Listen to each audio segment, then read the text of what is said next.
friends, and welcome to Conversations with Consequences. We are the ladies of the Catholic Association, bringing you witty and charming in-depth conversation on the topics that matter to you with the leading thinkers and movers of our time. Conversations with Consequences is part of the EWTN Global Catholic Radio Network. Our radio show is always a podcast, and you can listen by going to thecatholicassociation.org/podcasts, or you can just go directly to wherever you listen to your podcasts. We have a great show for you today. At the bottom of the hour, we have Sebastian Lai. He's the son of Jimmy Lai, the famous Hong Kong entrepreneur and pro-democracy activist who is now serving time in a communist China jail. We are also now looking at the potentiality of Cardinal Zen spending time in a Chinese prison for his unwavering support of democracy and the truth in Hong Kong. Sebastian joins us with Mark Simon. He's a friend and former executive of Jimmy Lai's Apple Daily. They have the latest on what is going on in Hong Kong. But first, I have my TCA colleagues, Maureen Ferguson and Ashley McGuire, with me to delve into some troubling words by Treasury Secretary Janet Yellen and a great response from Senator Tim Scott. Welcome back to the show, ladies. That's great. We're always glad to be on with you, Gracie. So, Ashley, last week there was a very interesting altercation that many of our listeners may have watched or seen on YouTube between Janet Yellen and Senator Tim Scott. So I know that you were very interested in it. Tell our listeners about this altercation on the Senate floor. Well, it was interesting. She's the Treasury Secretary, and she was mostly talking about economic issues, things like inflation that are at the forefront of Americans' minds right now.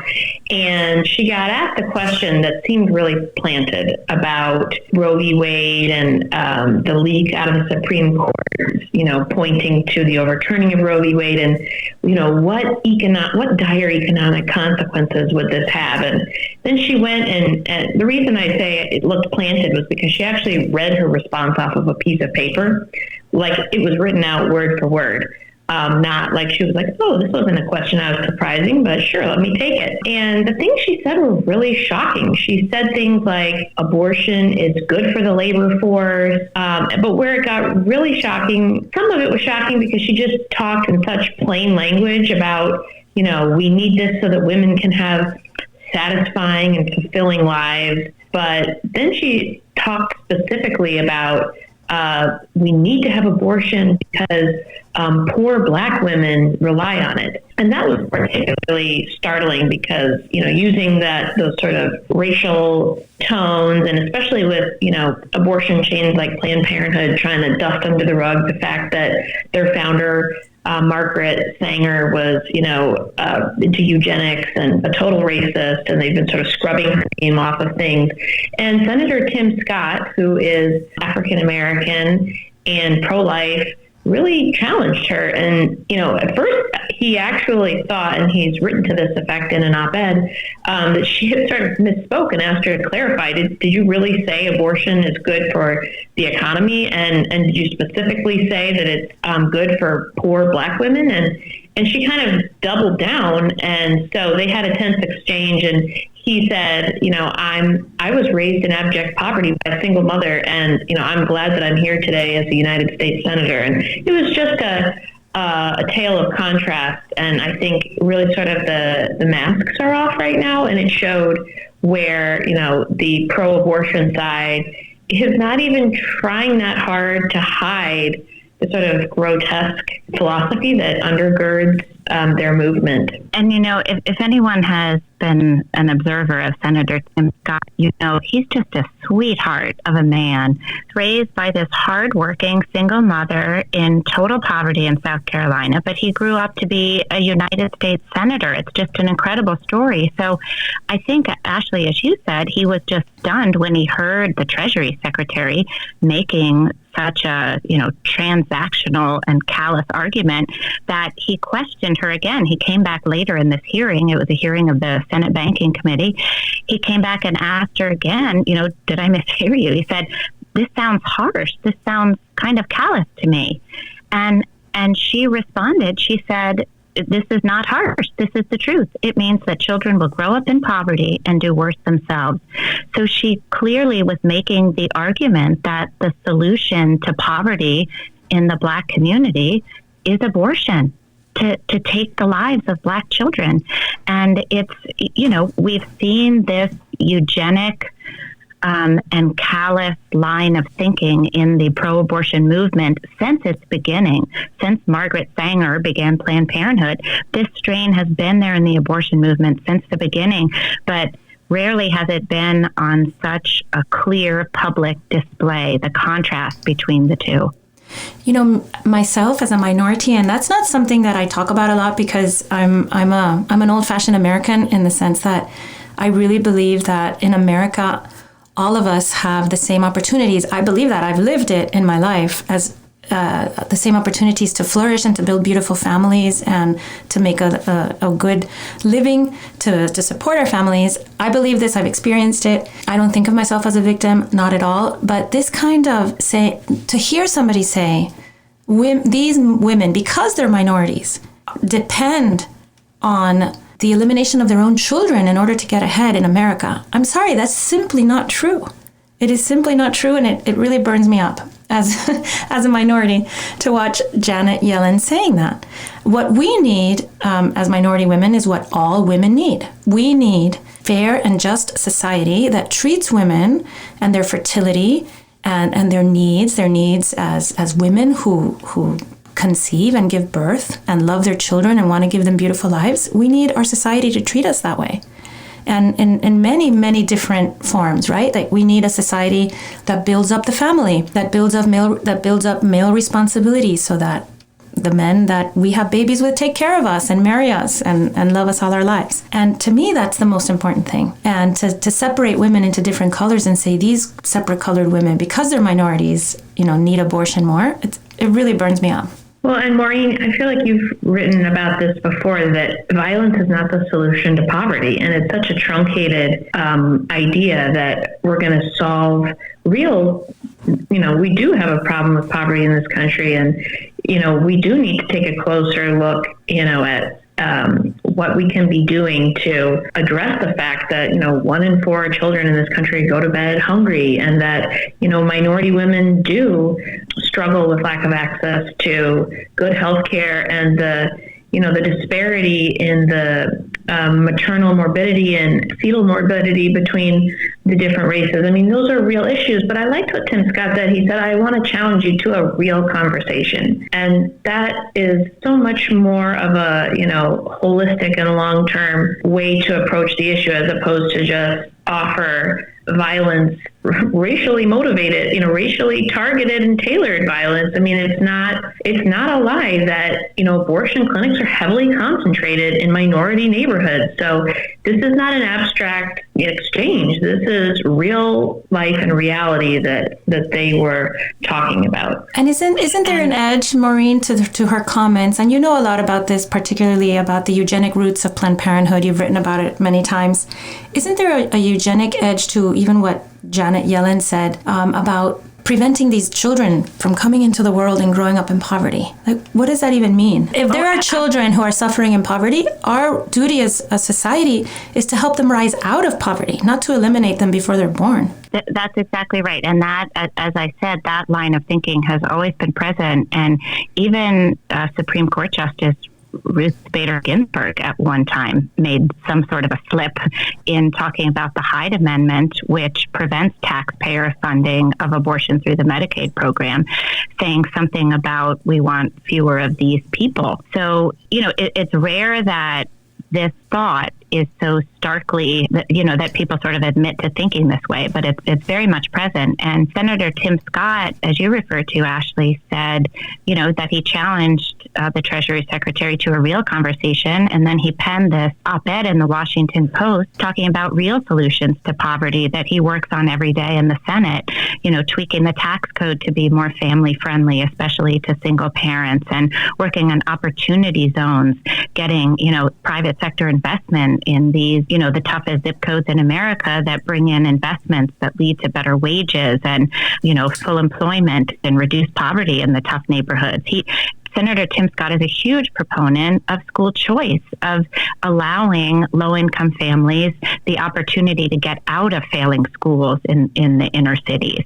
And he's also a proponent and wrote about this in his Washington Post op-ed, which I totally commend to all of our listeners, about child care and development block grant programs. So he's doing the hard work of actually addressing the real causes of poverty rather than relying on abortion as a solution, as a barbaric solution to the problems of poverty. Because in abortion, you eliminate this potential poor child, right, that's going to come into the world and live a terrible life, which is how they think about it, apparently. But also with abortion, you allow the mother to get right back to work.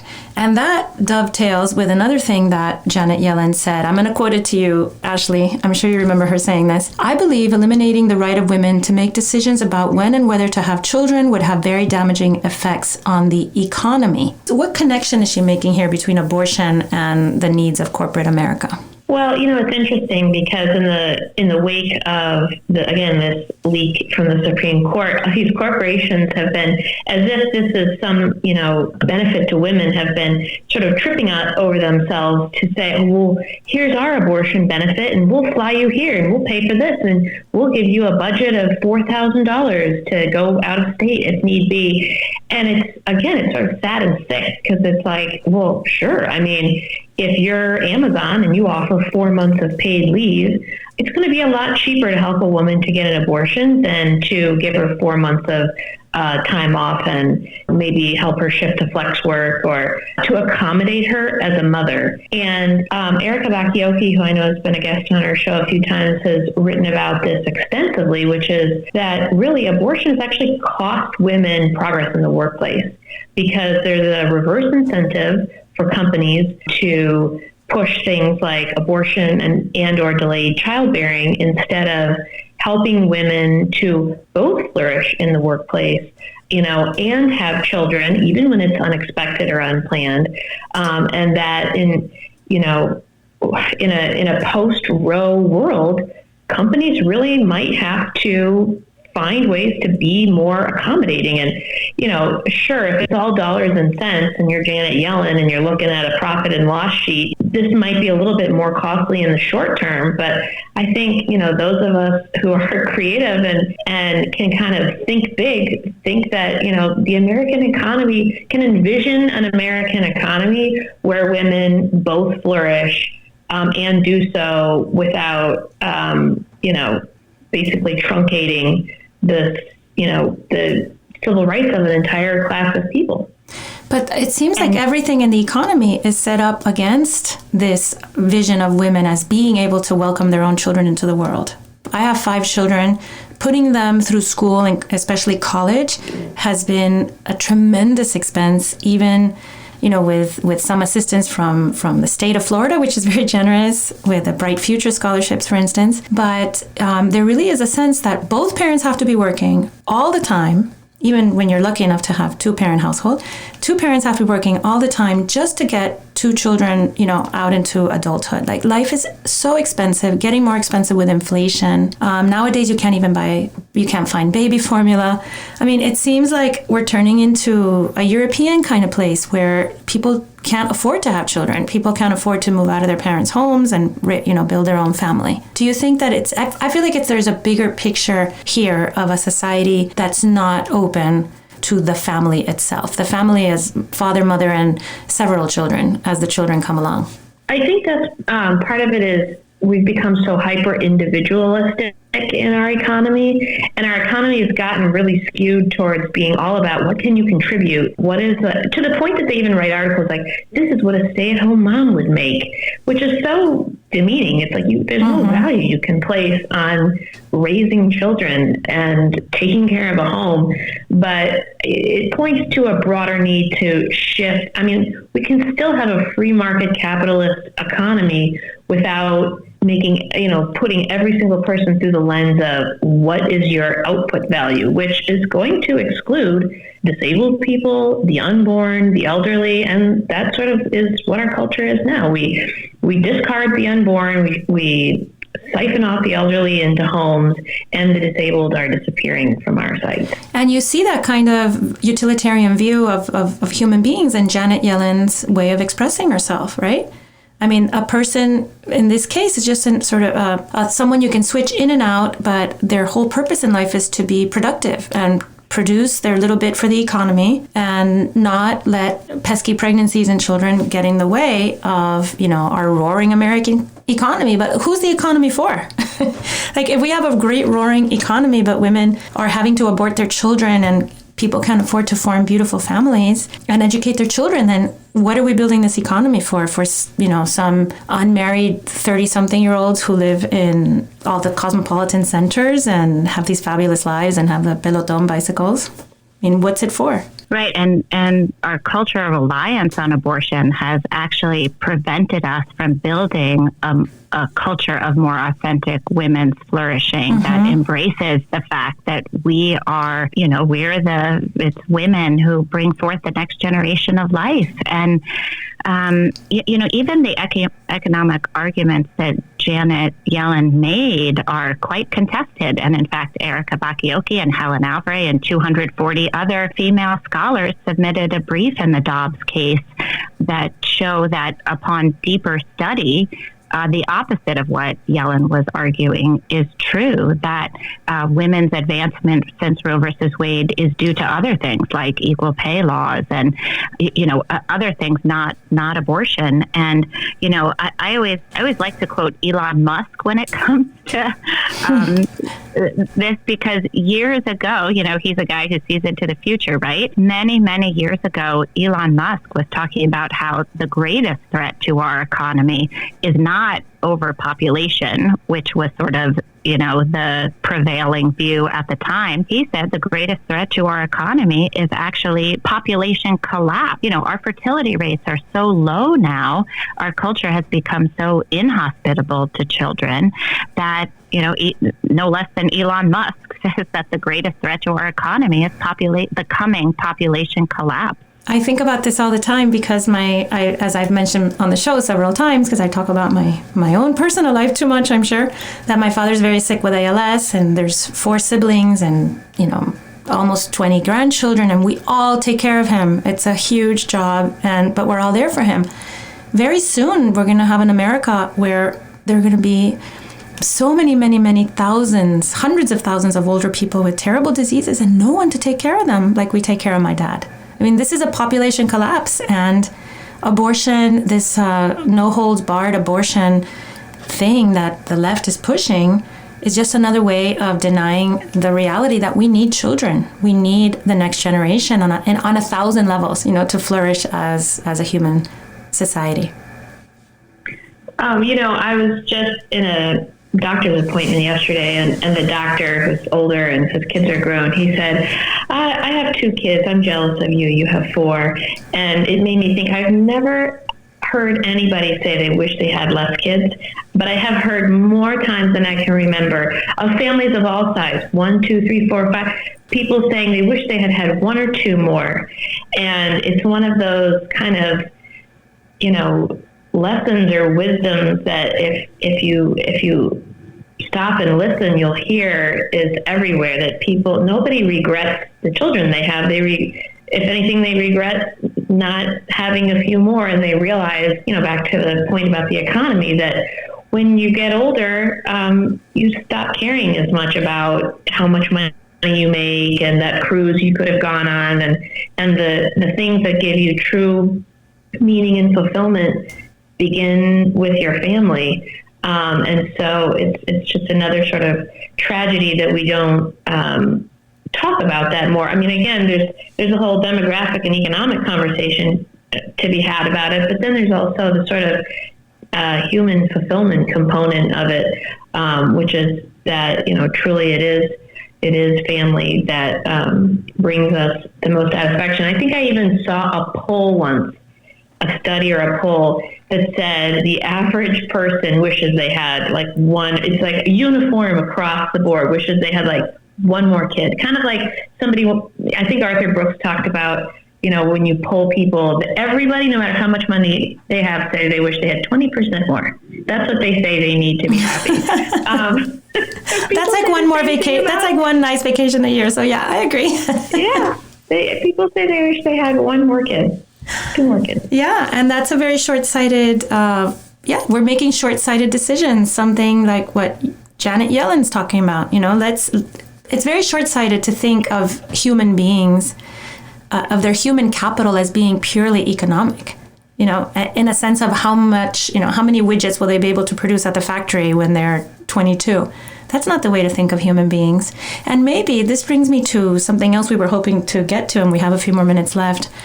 We were hoping to talk about an article that we read in The Atlantic last week, Why American Teens Are So Sad. And you listeners might want to look that up. It's very interesting. And I was thinking that part of the reason American teens, which we know are having these skyrocketing mental health, depression, anxiety issues, and even suicidal ideations are rising and rising amongst teens, is they don't see a clear, desirable future for themselves. Like maybe they're also struggling with understanding what they're supposed to want, right? Especially, to me, I think, especially of young girls, like, am I supposed to want to be this amazing professional who's just living, in my cool apartment and jetting off on the weekends with friends? Or am I supposed to want a lovely family? And am I able to balance those two things? It's a very hard world that our young children are facing. I mean, that's just a tiny aspect of it, obviously. Yeah, this article, any parent out there should read this because it's really interesting and it's really alarming.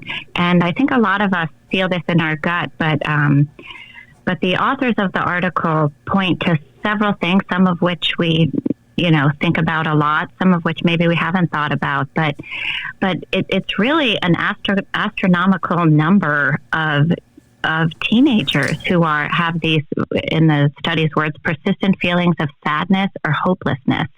As they say, 44%, that's almost half of American teens. It's the highest level of teenage sadness ever recorded. And it said over the past year that over 25% of girls have seriously contemplated attempting suicide.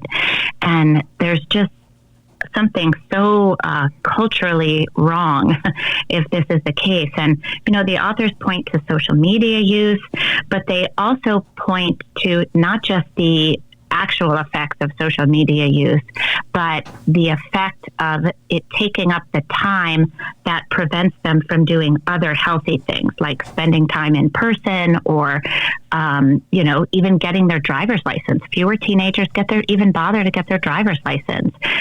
Fewer of them are playing youth sports. They're not hanging out together. They're, I don't know if anyone else wants to jump in here, but the article talks about how just even the world is so stressful and our 24-hour news cycle, which focuses on the negative, and how we as parents are kind of ingesting a lot of that, and, the sense of doom that teenagers are absorbing. The article also talks about modern parenting strategies, which tend to sort of protect children in many ways rather than more of sort of like an accommodative approach to parenting rather than exposure therapy is what it's called. But, like if a girl is afraid of dogs, parents today would tend to keep her away from dogs rather than in our letting day her play with puppies. Letting her play with puppies to sort of get used to it, or just disregarding certain small likings and dislikings of children, which forces them to face their fears in a way that they can't walk away from. Right. It teaches them resiliency. Our culture today caters to this fragility and victimhood rather than teaching resilience. Yeah, but at the same time, we're offering our children very few paths forward that make sense for them, right? So maybe they do look into the future and say, well, none of this makes sense. How am I supposed to be all these different things that I'm told I ought to be? Do you think that could be part of it? What do you think, Ashley? Your children are younger than ours. Well, the only thing I would say is certainly in this area, the greater DC area, and I'm sure this is true in a lot of metropolises, back to our conversation about the way the economy is so hyper-focused on what can you produce, how much money you make. The schools here, the best schools, the elite schools, they just seem like factories, like conveyor belts for sending kids to the Ivy Leagues and then into, these certain types of jobs. And it just seems different than when I was in high school. And I was fortunate to go to an elite high school where it was about learning, like just learning and critical thinking and sort of discovering your interests. And I don't know if maybe that's part of it, is that teens already feel a sort of objectification of our sort of hyper-individualistic kind of late-stage capitalist economy. Like there's only one way to succeed. That's what they're being taught. This is how you're going to succeed, right, at school. And there's all these expectations, but that's not, it's a very cookie-cutter approach. It can't work for so many people. That's sad for American teens. There are a lot of things going on right now culturally that bear looking at, especially if you have children of any age, grandchildren, people that you can influence who are younger. Understanding the pressures that young people have, and even understanding these big economic factors and how our culture, which is not a culture of life and welcoming and hospitality, is affecting them, and being able to talk to them about these deep issues. Maybe if you think about it and you understand it and then talk to them, you might be the only person talking to them on a way that could help them. I see this myself sometimes when I talk to, I don't know, nieces or nephews, and I can see that nobody has talked to them about sort of the philosophy of life that surrounds them and how they're supposed to deal with it. But thank you, ladies. I think we're out of time. We are out of time. And thank you so much for having this great team chat. I hope our listeners enjoyed it. And I hope that they join us again next week. Thanks, Gracie. Thanks for having us on as your co-hostesses.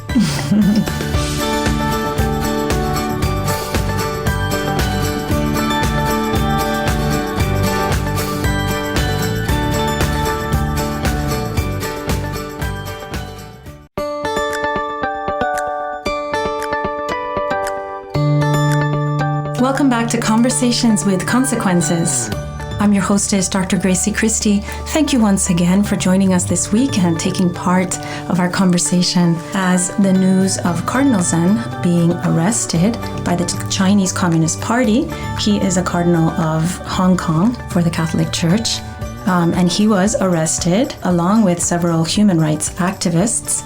It's sending a chill through the Catholic community of Hong Kong, and of course through the Catholic community of the whole world, and really anyone who understands the great threat that the Chinese Communist Party poses to a little place like Hong Kong.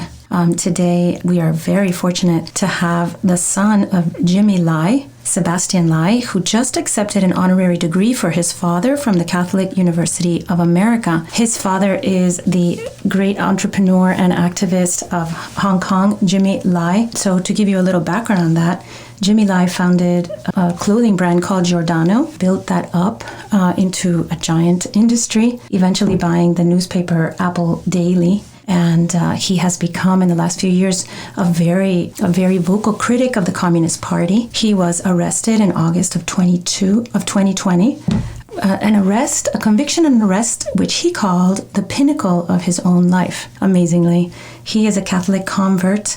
He got a 14-month sentence in April of 2021 for organizing protests. He's a great champion of the pro-democracy movement in Hong Kong. In 2020, Hong Kong passed a new national security law which criminalizes acts of speech that were previously considered protected in Hong Kong. So Hong Kong is this amazing place. It has the 35th largest economy in the world, this tiny island, with a tremendous amount of not only economic freedom, but political freedom, freedom of speech on the British model. And then suddenly it's being taken over by China. And of course the Hong Kongese, they hoped that they could maintain their freedoms, because to be ruled by China, by the Chinese Communist Party, is terrifying. Since the Chinese took over the country, there's been mass immigration. At one point in 2019, there were mass protests. And in short, the people in Hong Kong understand what's going on, and they understand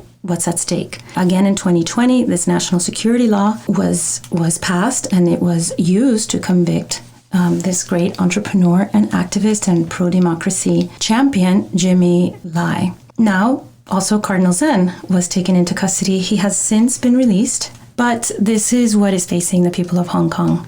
No religious liberty, no liberty before the law to defend oneself, to speak freely, to protest against draconian and unjust laws. That's where the communists go. That's how the people are treated. So with all that, thank you for letting me give you and me a refresher. We would like to welcome to the show Jimmy Lai, son, Sebastian, and also Mark Simon. He's a very good friend and confidant of Jimmy, who worked with him at Apple Daily, which is Jimmy's newspaper outlet. Welcome to the show, Mark and Sebastian. Thanks for having us. Sure. It's actually a huge honor. Sebastian, we've been following the case of your father, your incredibly brave father, who has been something of a beacon of hope in the kind of valor that human beings can show in the face of tremendous opposition. Me personally, I'm just overwhelmed with admiration for your father. We know that he's now serving time, hopefully not many more months, since he's been there for a while. And we wanted to hear from you how he's doing and what are the conditions that he's being held in. So again, thanks a lot for having us on your show. I communicate with my dad through letters, and he seems to be doing okay, to be honest. He's religion has helped him a lot, and in the conditions that he's held in, he seems to be doing relatively okay. At least from my understanding. Obviously, we talk about other stuff as well. I try not to focus letters too much on his incarceration. But religion has helped him a lot, and has really been his pillar, I think. Well, during this hard time. I read that he said that this occurrence, being accused and then convicted and then sent to prison, is the pinnacle of his own life, and I was very impressed with that. And it does seem to me to point to a religious understanding of his life as bigger than just him, that life has this whole eternal part to it, and that he's willing to put his material life at the feet of this larger purpose. I think obviously there's two levels to that, right? Your material life is how you feel everything. I mean, it's what's happening to you at this very second. And so, everybody's still human, right? I mean, it's still a very, what happens to you at that very moment is still happening, and no matter who you are. But I think, and again, this is my interpretation of what he said. I mean, knowing how he is as a person, is that he knows that, if you don't stand up for what you believe in, and if you're willing to compromise your morality for money or even comfort, it really does. He feels like it'll make his life and all his achievements meaningless. It will really be. It'll really be a sad state if he's willing to sort of fall to these ideals that he is against just because he fears, and that's really who he is. Wow, and that's, I think, even more impressive. Knowing what he is able to give up, or the parts of his life that most people don't enjoy, the ability to travel, and he was able to leave. He could have left the country if he wanted, and I know he has citizenship in the UK as well, but he was brave enough to give all that up. I've known many men who've done courageous things like that. I'm Cuban, and I've known many people who've stood up against that communist dictatorship and ended up spending years in jail. And these people, like your father, are few and far between. But they are people who are beacons for others, because all of us have these hopes that we could be brave like that, but not all of us are able to do that. So knowing that people like your father exist and are so visible to others, I think is a very beautiful thing, and it helps all of humanity. And I'm sure you felt like that when you were receiving that award in Catholic University, that he got last week, an honorary degree. What do you think your father would think of this, and what was it like in the university when you received it? I'm sure Dad will be very grateful for this award. As I mentioned, the Catholic faith has been incredibly important to him, and actually, it actually comes from my grandmother. So my maternal grandmother, who was Catholic and then converted my grandfather, and then so my mum was very Catholic, and that's how he became Catholic. Oh. And so, so it's quite a funny story actually, but I'll leave that for another time. but he'd be incredibly honored, and me receiving the award on his part was I was very moved by that. It was a beautiful ceremony, and all these people graduating as well. So for us it was extremely moving. Everybody there was extremely kind, and you could really feel the sort of faith in this whole act. So I think I'm sure he'd be he is very happy about this award. Mark, and you worked alongside Jimmy at Apple Daily, and I think are very close friend and a confidant of Jimmy's. What was it like working with someone who was so dedicated to the pursuit of truth, even in the face of obvious huge danger to himself? Oh, well, it was easy, actually, because you always knew where he stood. In other words, you don't have to guess with Jimmy. You know what he's going to do. You makes your life as a manager for him easy in the business sense, but also was, quite awe-inspiring. Mr. Lai knew very well on that they were going to come and get him. We had discussions about this really starting, quite frankly, in the fall of 2019. We knew that they were coming for him. He has, we're the largest news media organization in Hong Kong and one of the largest in Taiwan. Of course, we have contacts and government officials with people in China, and he knew very well they were coming to get him. That's what I try to always focus people on. This guy knew they were coming. There were many a conversation we had where we, he was asked to get out and he told me no, and there. Many a friend who came to see him and told him it's time to leave. This man's a very brave man. And so when you're standing there in the face and looking at a guy who's basically decided to do something, what you try to do is support him in every way you can and not fail him. And so that's what we're hoping we can do is to, help Jimmy in any way we can. And you, Mark, or you, Sebastian, and the rest of his family, were you tempted to try to talk him out of it? And trying to talk him into leaving the country and keeping himself safe? I think I tried about 15 times, to be perfectly that's, nobody sits there and says, oh boy, I'd like you to be a martyr for all of us. No, of course I tried. Of course I tried to talk to you. His best friends tried to tell him to leave. That's why they're his friends, because they're looking out for him personally. But he had a greater cause, and he also had solidarity with, these people. As he said, we ran the largest news media, one of the largest news media organization in Hong Kong, digital and print combined. And, he stated his position, and he was going to live through with it. And was Apple Daily at that point the last real pro-democracy journal in the area?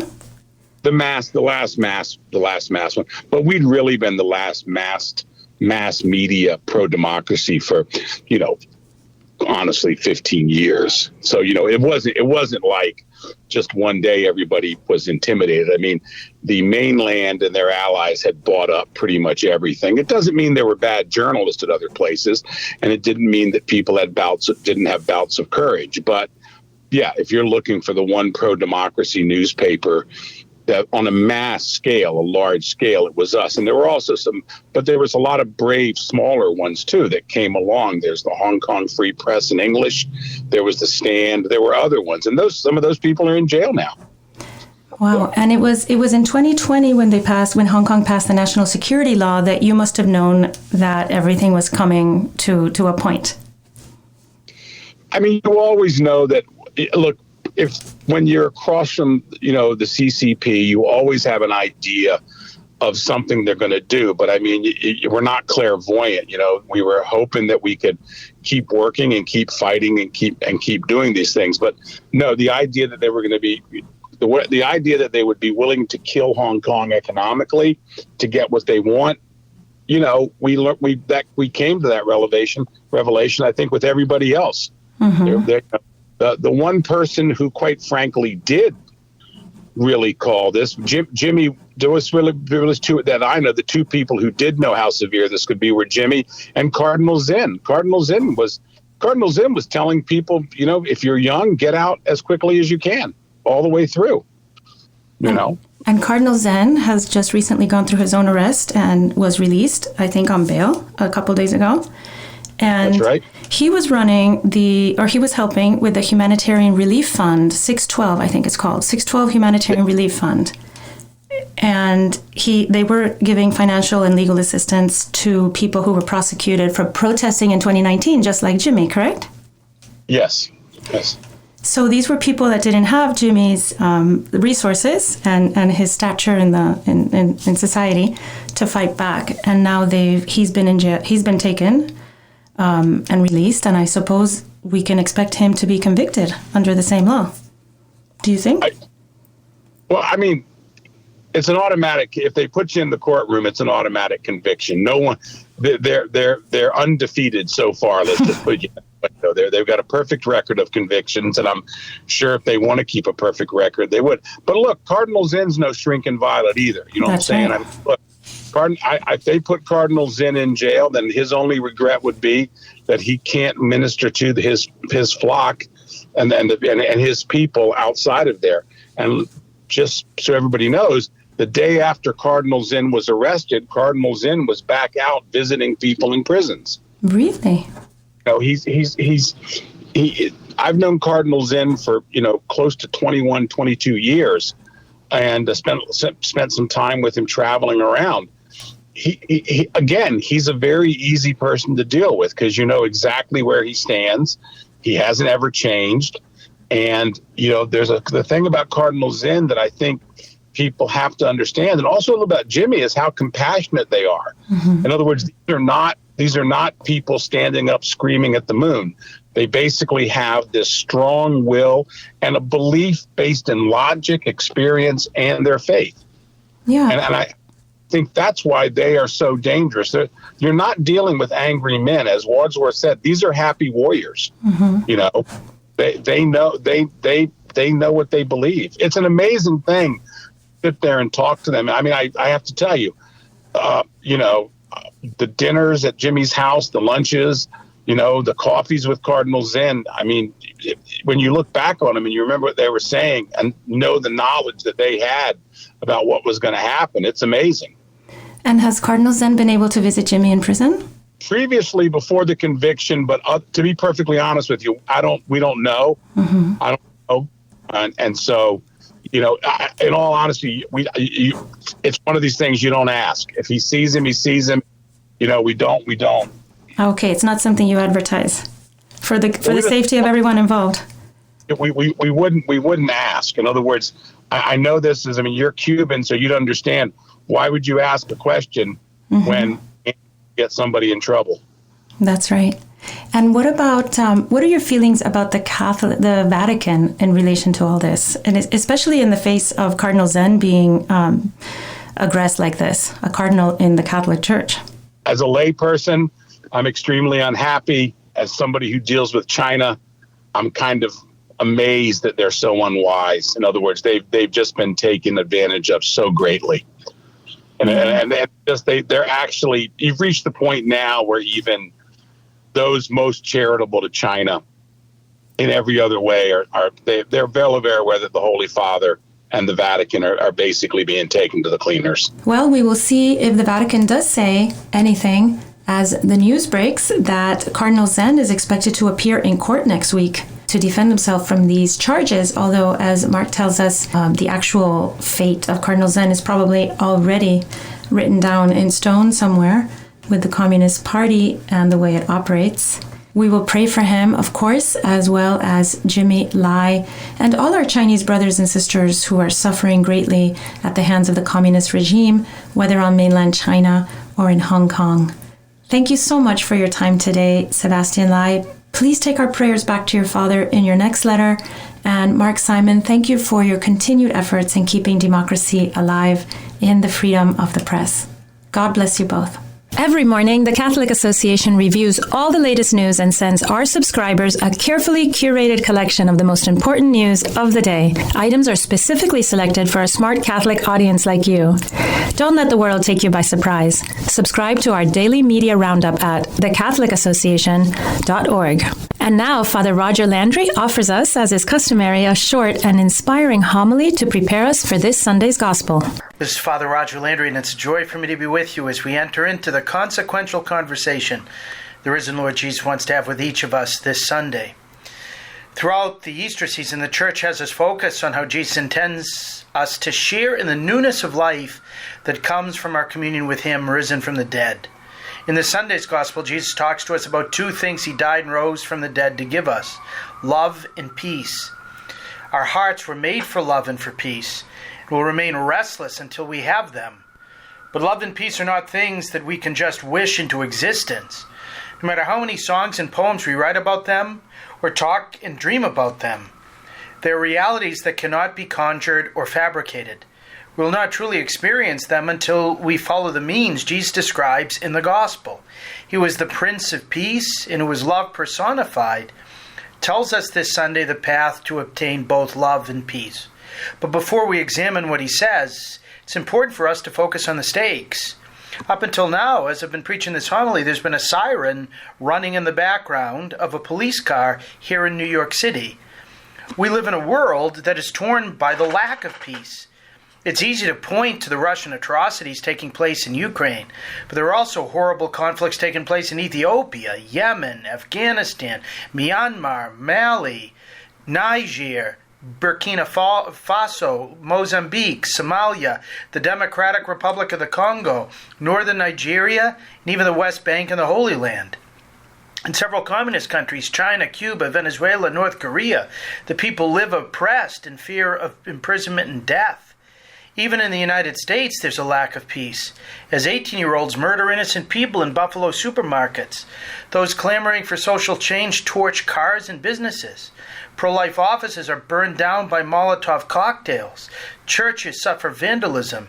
And hundreds of thousands of our littlest brothers and sisters in the womb have their lives gruesomely terminated in what becomes a maternal tomb.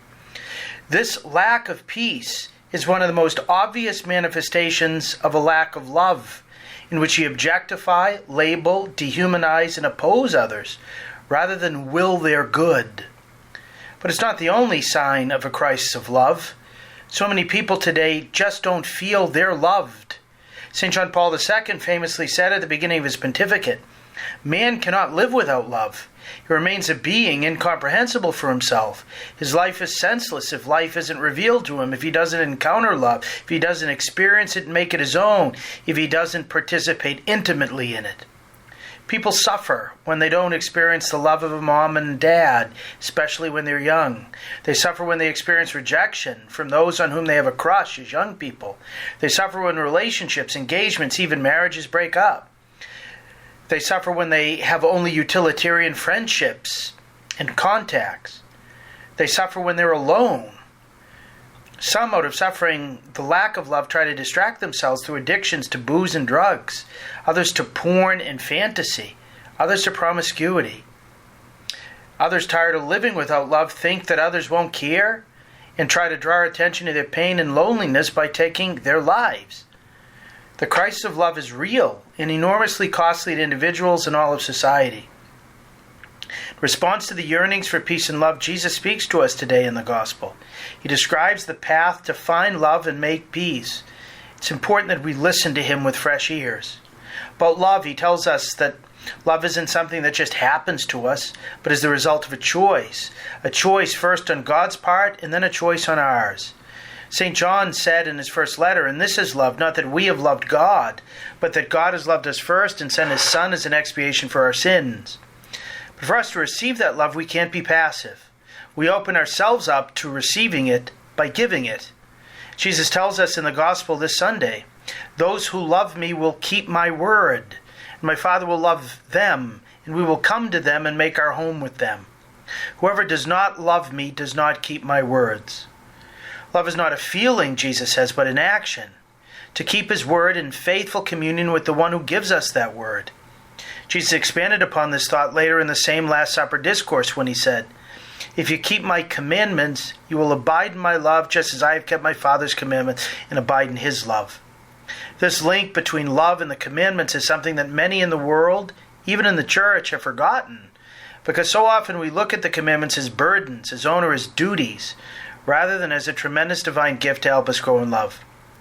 There's a similar link between keeping the Lord's commandments and genuine peace in our hearts and in the world. Jesus says, "Peace I leave with you, my peace I give to you. I do not give to you as the world gives." The peace Jesus came from heaven and earth to give us and leave with us is peace with God through the forgiveness of our sins. To experience that peace, we have to keep God's commandments, because breaking the commandments is what alienates us from that peace, something about which a well-trained conscience will always alert us. Peace in the world, moreover, will only come about if we have this type of peace in our hearts through keeping the commandments. This is a point that is less obvious than it should be, but just think what our world would be like if we all just minimally kept the 10 Commandments. Everyone would center his or her life on God rather than on selfish pursuits. People would come together to pray and worship God. There would be no swearing. Parents and children would honor each other. There would be no hatred or murder, no broken family, no cheating, no robbery, no lying, no personal or class envy. We know that that would be a world far more peaceful than the one we now have. Why then do so many in the world and even in the church fail to see this clear connection between love, peace, and keeping God's commandments? I think it's because we have a false notion of freedom, one that makes us look at the commandments as something that enslaves us rather than liberates us. Many of us think that to be free, we have to be able to do whatever we want, to be able to call the shots, to be in control, to be totally unrestrained by anything outside of us, even the truth, even God. We view the commandments and the God who gives them to us as limits on our freedom, impelling us to do things that perhaps we might not want to do. But this type of freedom is an idolatry of the self. It's based on pretending that we're God, that we're the ones in charge, that we're the ones who ought to know what's best for us. The real notion of freedom is not to do whatever we want to do, but to do what we ought to do what we've been created to do, namely to love God and love others without shackles. Jesus pointed to this when he linked freedom to the truth. You will know the truth, and the truth will set you free, he says. The only way to be free is to live in the truth of how God made us, which he indicates to us by the commandments. The 10 Commandments are like God's instruction manual on the path to perfection as a human being, to achieve the purpose for which God created us. To find love, peace, and happiness, we need to acknowledge and follow what God has programmed, we could say, into our hearts, the code he has placed into the DNA of a properly formed conscience, and reiterated in the clearest way possible in giving us the commandments. At the Mass we're preparing to attend this Sunday, we will receive within the Prince of Peace. We'll consume the summit of God's love, Christ's body given and blood shed for us. God the Father, God the Son, and God the Holy Spirit will come to make their dwelling with us. As we faithfully follow the Lord's command to do this in his memory, we ask him to send the Holy Spirit upon us anew, that we may be strengthened to keep all of his commandments in genuine freedom, and thereby experience in this world and the next the peace and love he died to give us. God bless you all.